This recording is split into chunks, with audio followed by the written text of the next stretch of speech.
Hi, everyone. Welcome to Do You Believe Show. Thanks so much for being here tonight. I see everybody in chat. I see the chat room tonight, and all my faithfuls are here. Thanks so much. Now I have Keith Age will be our guest tonight. He is the legendary rock and roll ghost hunter. But before I start the show, I have a couple of things I want to talk about.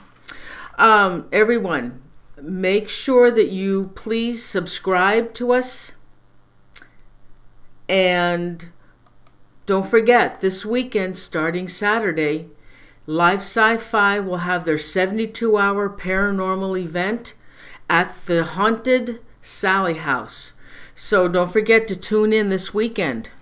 And with that, and then another thing is, let's see, Tim's coming back next week, and then on May 2nd and May 4th, Tim and I will be doing a show. He'll be here in the studio, and on May 2nd, next Thursday, we'll be doing a show on cursed movies, and then on Saturday, Tim will be talking about the Sally House and everything that went on, and be playing some of his EVPs and whatever else went on in the Sally House. So that should be fun. So thanks again, everybody, for joining us. So now, with that, I want to welcome my guest, Keith Age. Keith, thanks so much for joining us tonight. Oh, thanks for having me, Noreen. I appreciate it. Okay, so, just a pleasure. Now, tonight our topic is the Waverly Hills. And I also want to talk about the most haunted things that have been going on at the Waverly Hills. So, Keith, I know you've been at the Waverly Hills many, many times, and I believe you started your ghost hunting there at Waverly Hills. So can you tell me and all the viewers what is your most scariest happening at the Waverly? Well, I tell you what, no, I didn't start my ghost hunting there. I'd already been ghost hunting for about 15 years at that point. And I'm an old musician. Remember the old saying back in the 70s, sex, drugs, and rock and roll? Yeah. Remember those days? Yeah. Well, I lived those days, so I don't have enough brain cells left to get scared. You don't get scared? No, I've never been scared. Don't. I've seen things where I've just, scratched my head and just went, wow, cool.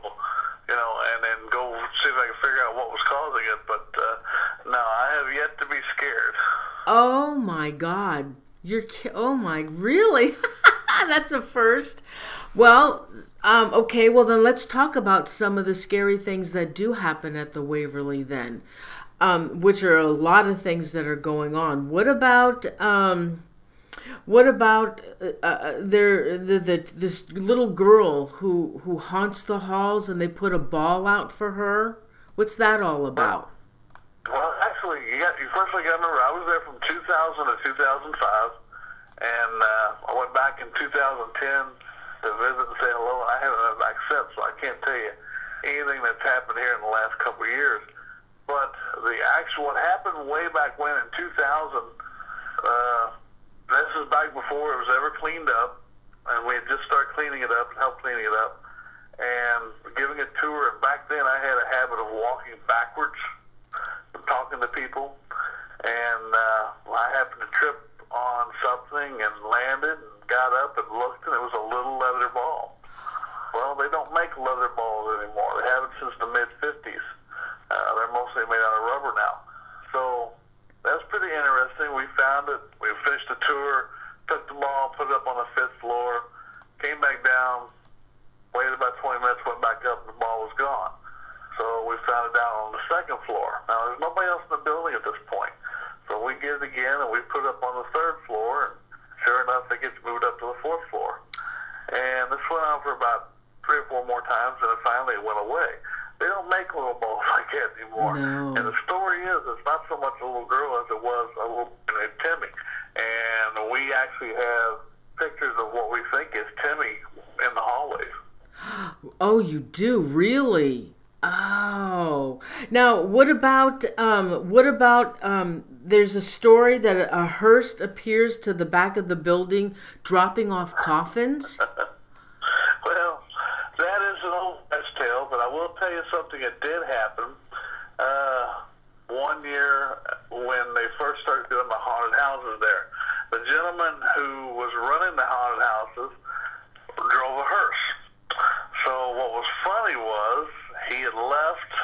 All people started coming in on the lot. He had left to get some dinner, went to McDonald's, came back. Well, he pulled right next to the Waverly Hills, the backside, and he couldn't get out of the door because he parked too close to the wall. Well, he sat there and ate his food. Of course, people are walking around and they're looking at the hearse, and he can't really see in it. And after he got done, he opened the back hatch and came out. So that's where a lot of it got started from. Oh. But there's a lot of true stories, and there's a nugget somewhere of truth in there about everything. But not everything is what we wish it would be. And I'm still waiting to see Satan tap dancing on a table so I can get a picture of it. All right. Well, now what about this Mary Lee, who is supposed to haunt, and people have actually seen her? And I don't know much about this Mary Lee, except I guess she was a patient there and died. And I do have a picture that somebody had taken of her in the hallway and standing in the doorway. Okay, well, that picture of Mary Lee, there was a lady who made her way onto the grounds one day, and we caught her up on one of the floors, actually digging through the wall. Back then, a lot of those patients would take things and hide them in the walls, things that they thought were, expensive to them, or something they wanted to keep. So we found all kinds of stuff. So while she was digging, she found a bunch of old Polaroids, like from the 40s and 50s, and she found a pair of leather shoes, little girl's leather shoes. And then she found this picture of a schoolgirl, and in pencil it was wrote Mary Lee on the picture. So that's where that came from. And somebody took a photograph inside the Waverly, and there is a picture of a ghost standing in the doorway, and it does look like her. So, all right, then let's move on to room 502. Okay. Well, 502 has been associated with a lot of different things, and we actually did have a meter basically burn up in my hands up there. Just the solder just melted right out of it, and I sent it back to Troy Taylor, who I bought it from, and he sent it back to the manufacturer, and they're like, look, whatever you ran into, it just had so much power, it just fried this thing.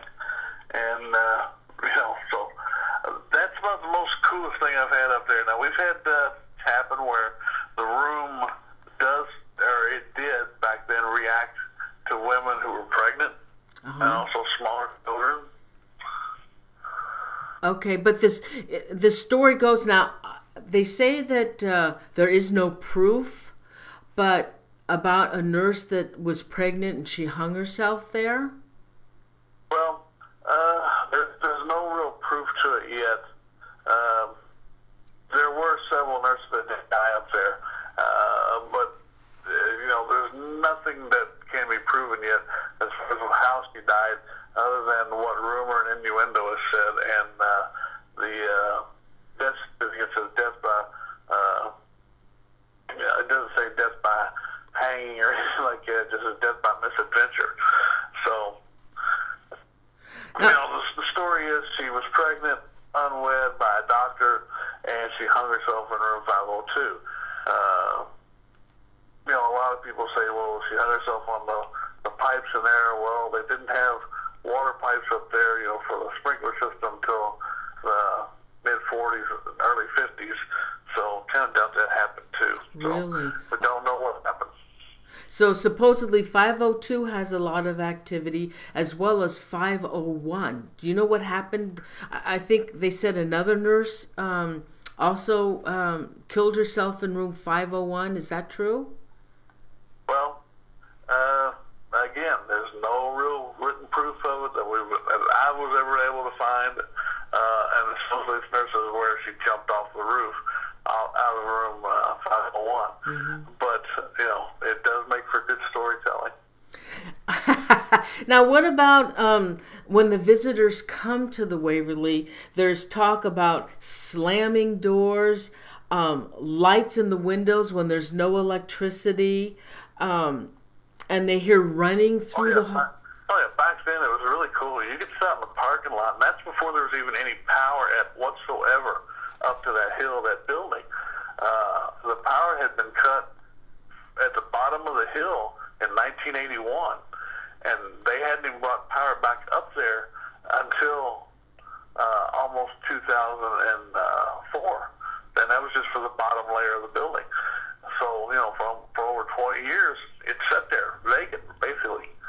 And, yeah, you could be sitting out in the parking lot just watching, and you could see the rooms just light up like someone was walking down the hallway. There's nobody in the building. Or like people were watching TV. It was that kind of glow. Oh. And, you know, there's no power. No nothing. Oh, my God. What if so, okay, then what about this death tunnel? Say it again? Sorry? The death tunnel. They call it the death tunnel? Well, the death tunnel or the body chute is just basically a long, 485-foot long staircase you'd have to climb up a hill to get from Dixie Highway up to the top of that hill. And that was originally built to bring supplies up, you know, from the bottom of the hill. It was steam fed, so it was warm during the winter. That's how people basically walked to get to work. You know, that dead did work up there, and they lived down at the bottom of the hill. And then later on, it was used as they had a conveyor belt on one side that the bodies would just go down. You know, they didn't just put them on a chute and let them fly down or zip down. They were on a conveyor belt that, you know, just slowly pulled them down. You could walk down the side of it while you were, you know, escorting the body to the bottom. So, yeah, it got a lot of use. Now, what about the death count? There's also a discrepancy on how many actually died at the Waverly. Well, you know, back then, and it could have been a typo or anything else, we had documents and that originally said 63,000 people. And, you know, it's probably more like about 6,300. You know. Well, I think what probably happened was somebody posted it on a website, and from there it just kept getting reposted. When somebody finds a website to use with other information, they just keep using that same information. That's probably also what might have happened. No, I know that at one time there was an actual document that didn't come out from the internet in the early 2000s that did have 63,000 on it, so it could have been a typo. Yeah. And I think that's where it came from. Now, what about, there's supposedly a man that walks across the hall on the 4th floor. And now, also, the 4th and the 5th floor, are they the most haunted locations at the Waverly? Well, back when I was there, the 4th floor was the most active. And especially from anywhere from the middle of the hospital wing going back to the surgery room, 4th floor operating room. Being that place was just wild at times. The doors would open and close on their own, and sometimes they'd shut so hard they'd just get stuck, or like somebody on the outside holding it, but there was no door handles.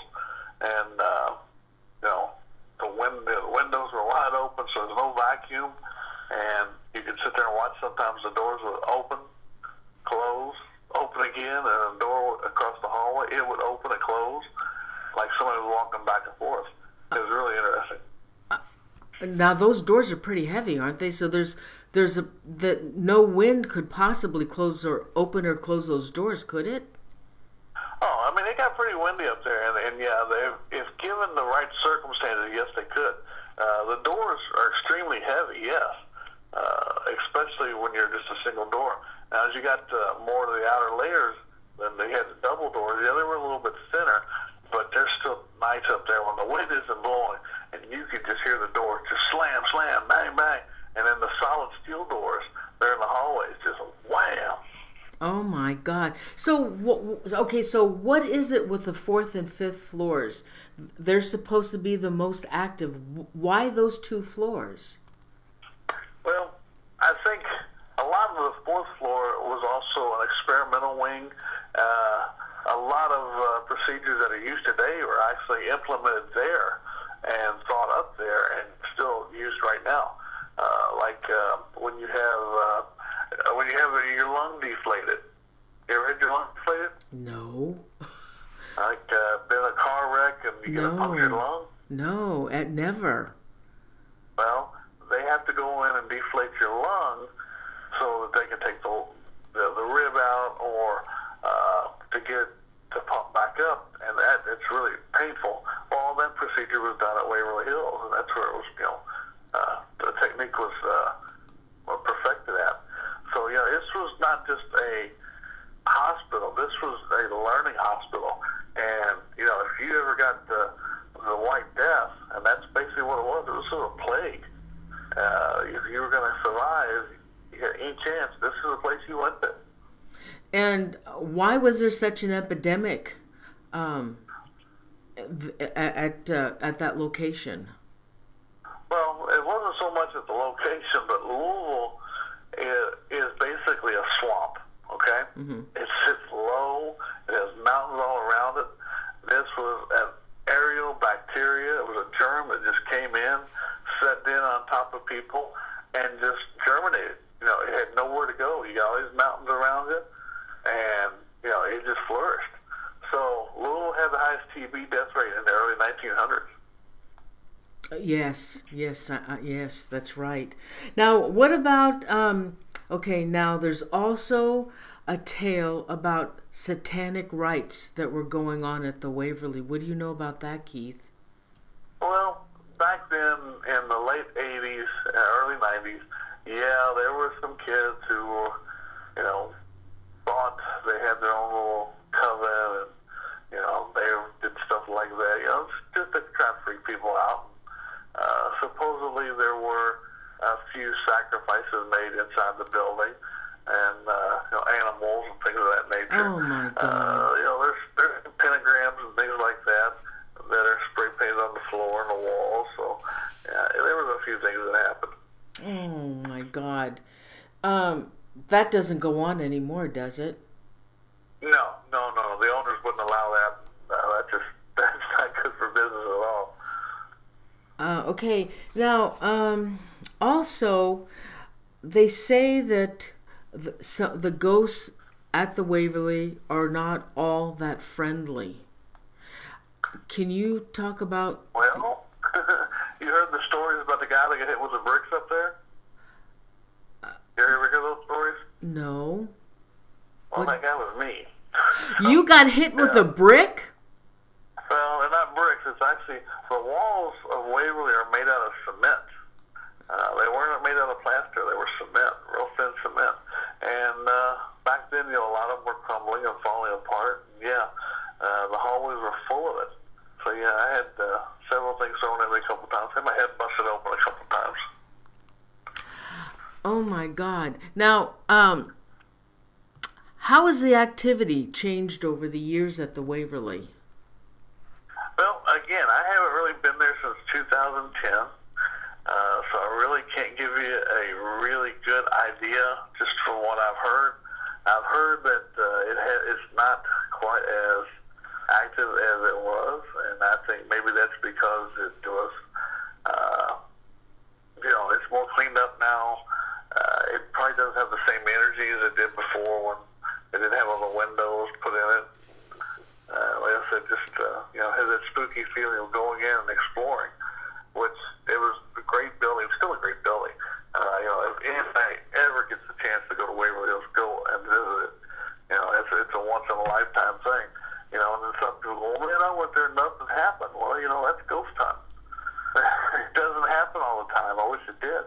If this stuff happened on cue, I'd have a PhD about a mile long behind my name. Well, okay, so what about this creepy crawler that people have seen that supposedly climbs the walls? What's that all about? Well, actually, we did capture that on film. We were filming for Creepy Canada, and you could see this thing just coming down the hallway, and they got it on film. It was really cool. We had just filmed Spooked, and then we shot Creepy Canada, and that was just one of the highlights of the night. Oh my God. I searched and I looked for possibly a picture or something, some dark thing climbing the walls over the Waverly. I could not find anything. So how would we find that? Is that DVD for sale? No, the DVD isn't out there. That was shot for Canada, and it was only released in Canada. Oh my God. So none of that evidence you have personally? I've got a few frames of it, yeah. Oh my. And I've got it. That's like we were talking about the pictures of Timmy. There's stuff that we didn't put in Spooked that the movers don't have that I still have. That people look at nowadays, they're just like, wow. I can't believe that. So, yeah, if you ever get to come out to any of my lectures or anything, check it out, because I do show a lot of stuff from behind the filming stuff. Oh my God. Have you been back to Waverly recently at all? Not since 2010, right after I had brain surgery, and I went up there and said hello to everybody. How you doing? Oh, I'm fine. I appreciate it. I'm fine. Yeah. You look good. I've seen recent pictures of you. You look good, Keith. I'm glad everything is going well. So, is there anything else you can tell us about the Waverly? Because we love scary stories. You have any scary stories to tell us? Oh, yeah. Well, I mean, there's plenty of scary stories. Tell us your best. Things happening that you just go, wow. Matter of fact, our last day there was really cool because we were filming live with Fox TV, and they were live.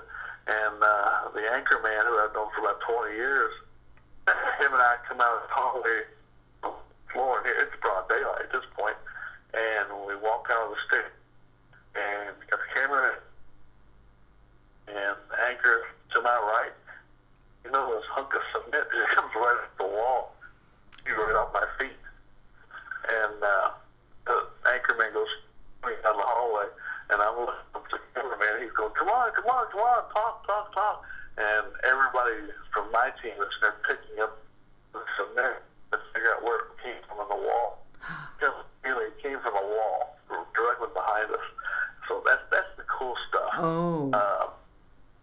When you're in the early days when we were doing the tours, we would have,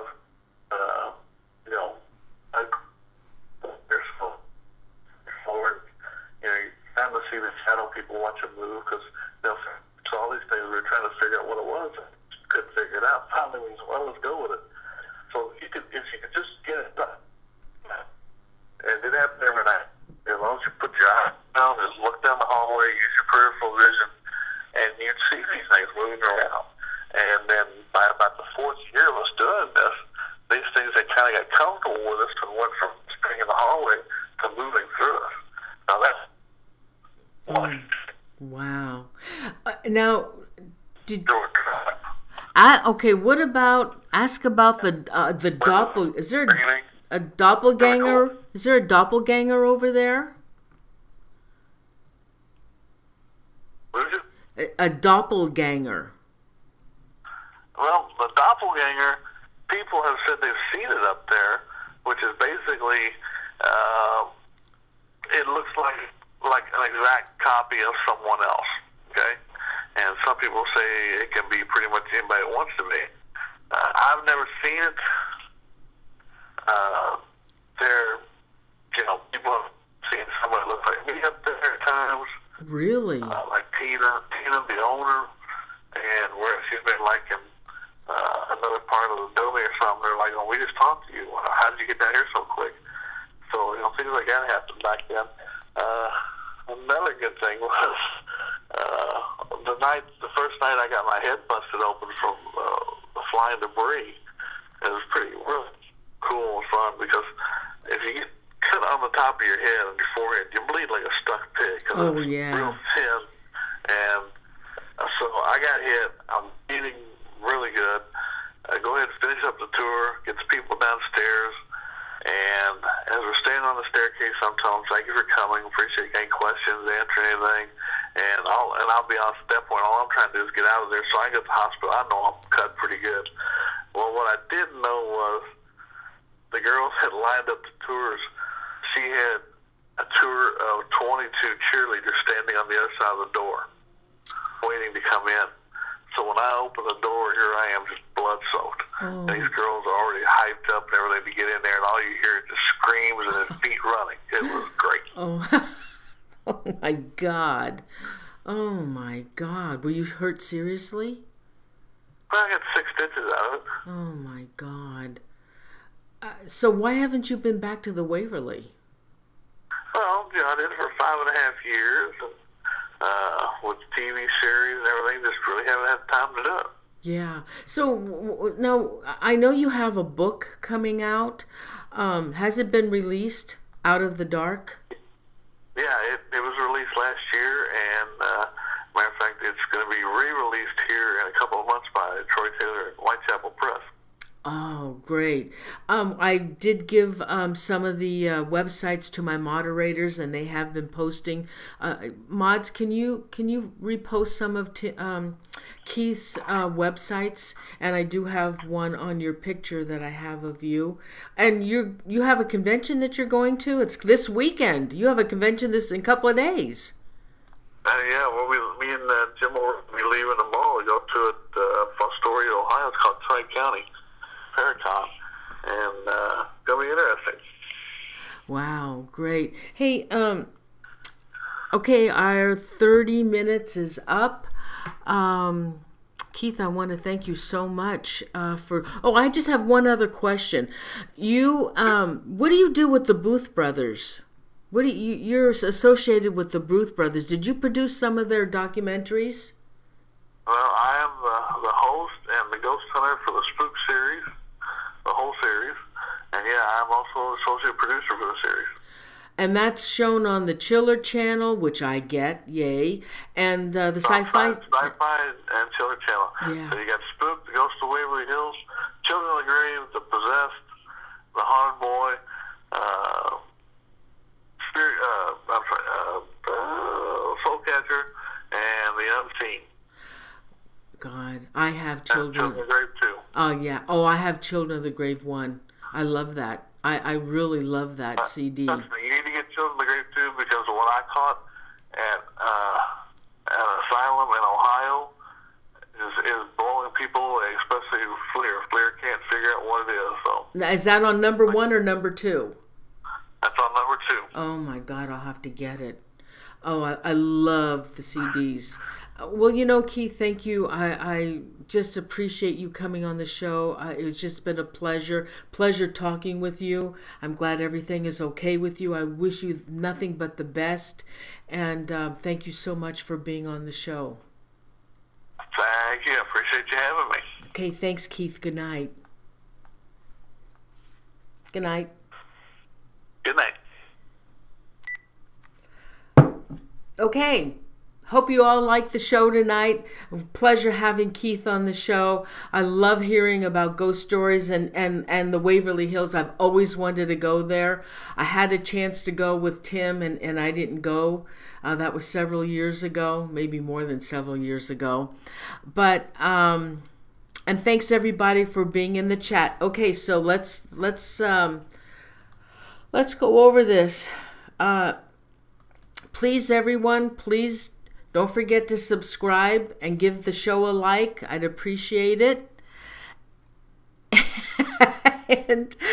and also, the Sally House. Don't forget, everybody. And those on YouTube. The Sally House, a big thing this weekend, starting Saturday. 72-hour paranormal event live with Tim Wood, the team at Live Syfy, and you can watch it live right here on livesyfy.tv. So everyone, please tune in. And Tim, I wish you a lot of luck over at the Sally House, and please be safe. And Tim, I know you're listening, Tim. Anything else? Anybody? Okay, so I think, oh, the book, let's see. The book is called Out of the Dark, and it'll be soon released here. So everybody, if you don't have any other questions, I want to thank you so much for being here. And Tim, we wish you a lot of luck. I'll be watching this weekend, and I guess that's it. So don't forget, next Thursday, Tim will be in the studio with me. We're going to be doing the show on cursed movies. And Saturday as well, he'll be in the studio with me on May 4th. And again, we'll be talking about the Sally House, and he'll be talking about what happened, his evidence, and maybe EVPs he'll share with all of us. So that should be a good show as well. So everyone, I want to say good night, and thanks so much for joining me. It was a pleasure to see all you guys in chat. Jenny and Krista and Mike and EVO and Chu, thanks for modding. Cassio, Unique, which is Anna, Blood, you know, I can't read all the names. Unique, Blood, some Blood Mob, Icicles, Rhino, Scarin' something, Green, I can't read them all. Plum, hey Plum, so nice to see you. Danny, Ginger, Landman, Charlie, hey Charlie, Ruth, thanks so much. And there's other people here who I don't see in chat. And again, thank you so much for joining me. And I'll see you next Thursday. Everybody have a wonderful weekend. Love you. Good night.